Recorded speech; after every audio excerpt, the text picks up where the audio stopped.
What's up, guys? It's Wes, the People's Pitmaster, and this week we're headed to Texas.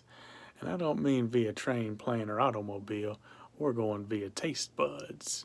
We had a craving this week for some brisket, and sometimes life happens and you just don't have brisket time.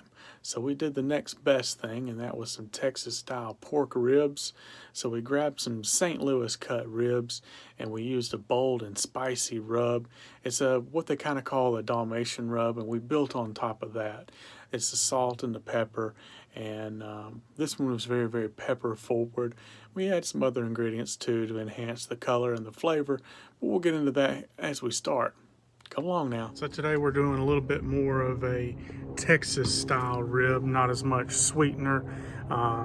It's more of a salt, pepper, Dalmatian style rub. I put a link in the description to a little bit more on that, as well as the recipe for my rub. Got a couple of ingredients in there that I think you'll be a little bit surprised about. All right, we're here. We got some spare ribs. We're gonna cut them out of the package and get this membrane pulled off the back. We got our seasoning right over here. A little something we mixed up. All right, we got these ribs out, and as you can see, we still got the membrane on the back here, and then also got the flap here. Just a little flap of meat. We're gonna get that trimmed off, and then we're gonna pull this membrane off. These are came in the package as St. Louis cut, and they did everything except for remove this flap, and we're gonna do that. All right, let's get the knife up under here.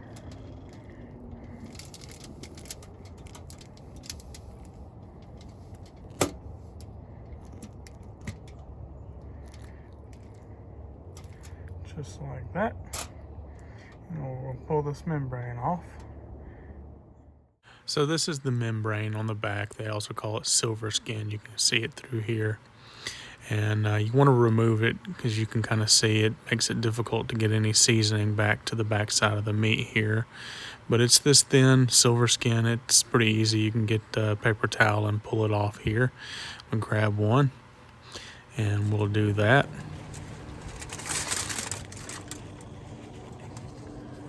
Right here we've got the membrane hold of it, and the easiest way is just grab a paper towel, put no grip on it, and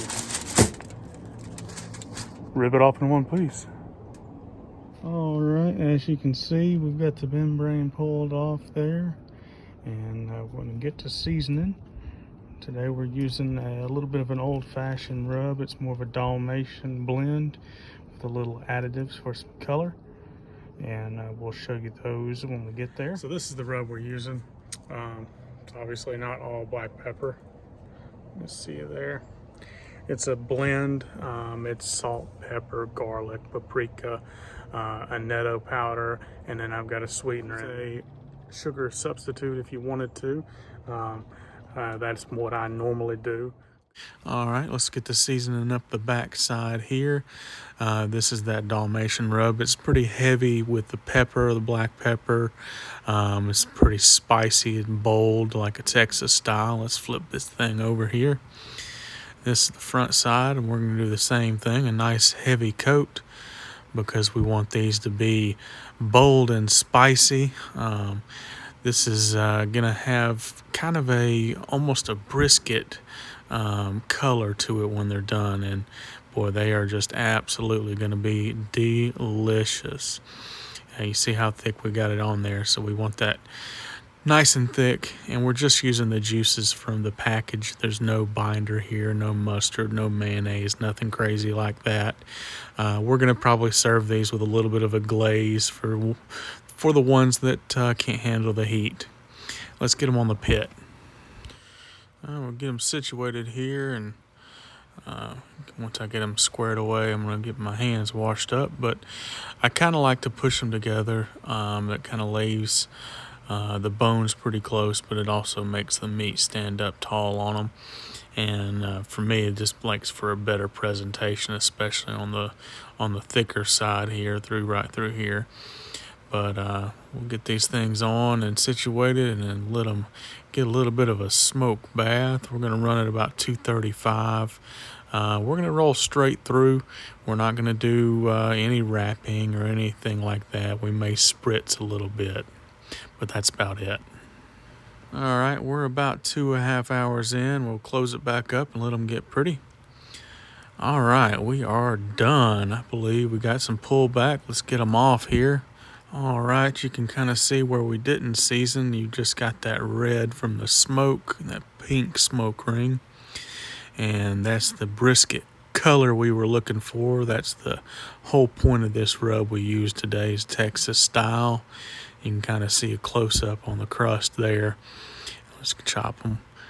And then this is the inside of them. You can see the smoke ring. Look at that nice thick Texas style rib. Dry rub, delicious. Even when it being a dry rub, you can see the moisture in these ribs. Boy, look at these things. We appreciate you guys tuning in, and as always, we got a little of the glaze here as we promised for the ones that don't like it quite as spicy. This is that strawberry glaze. It's not necessarily required, but it did take a little bit of the edge off. That's it for the People's Pitmaster Smoke Ring Syndicate, bringing you those Texas-style ribs. We're going to put a link down in the description here for you to read up on the Dalmatian rub, and we're also going to include our full Dalmatian rub for you to try this on your own, and I hope you do. And when you do, make sure to let me know down in the comments, and let me know how you liked it, or if it was just too spicy for you. They are pretty bold ribs. They're definitely not the competition style sweet candies, but they're a welcome change. And we had a craving for some brisket and just didn't have brisket time today, so we made do with these pork ribs, and you can't even imagine how good these things are. The moisture on them was just absolutely perfect. Those Smithfield ribs just did real well for us. And as always, thanks for tuning in, guys. Like, subscribe, and hit that bell notification so you know when we upload our next video, which is a weekly. Stay smoky.